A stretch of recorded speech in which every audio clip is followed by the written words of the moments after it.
তো এখন দেখেন রোগগুলো কি? মিথ্যা কথা বললে এক নম্বরে আপনার খাবার রুচি কমে যাবে, ধীরে ধীরে কমে যাবে।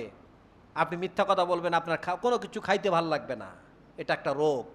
দুই নম্বরে হচ্ছে আপনার চেহারার সৌন্দর্য নষ্ট হয়ে যাবে। মিথ্যাবাদী যারা দেখবেন তাদের চেহারা সৌন্দর্য থাকে না।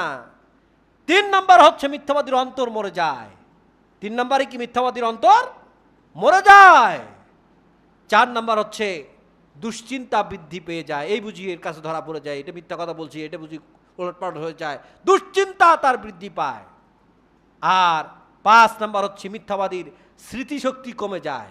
আগে একটা প্রশ্ন করবেন, দেখবেন পরে আবার কিছুক্ষণ পরে এসে আবার প্রশ্ন করবেন, দেখবেন যে ওইটা মনে নেই, আগে কি বলছে আর পরে কি বলছে এটা মনে নাই। মানে স্মৃতিশক্তি মিথ্যাবাদীর কমে যায়।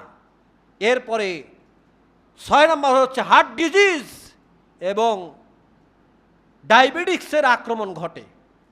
হার্টের রোগ দেখা দিবে মিথ্যাবাদী যারা, কারণ দুশ্চিন্তা হলো হার্ট অ্যাটাক হয় কি হয় না, মানে একটার সাথে কিন্তু আরেকটার সম্পর্ক আছে। হার্টের রোগ বৃদ্ধি পাবে, হার্ট অ্যাটাক করার সম্ভাবনা আছে। আর ৭ নম্বর হচ্ছে মিথ্যাবাদীর সাহায্য বন্ধ হয়ে যায়। কেমনে সাহায্য বন্ধ হয়ে যায়? এক রাখাল বাঘ বাঘ বলে চিৎকার করেছিল, সে যখন এরকম করে চিৎকার করছে এলাকার লোকজন লাঠি সোটা বললাম যার হাতে যা ছিল তাই নিয়ে এসেছে বাঘ মারার জন্য। এসে দেখে ছেলেটা আড়ালে লুকিয়ে হাসতেছে, হাসি দিচ্ছে।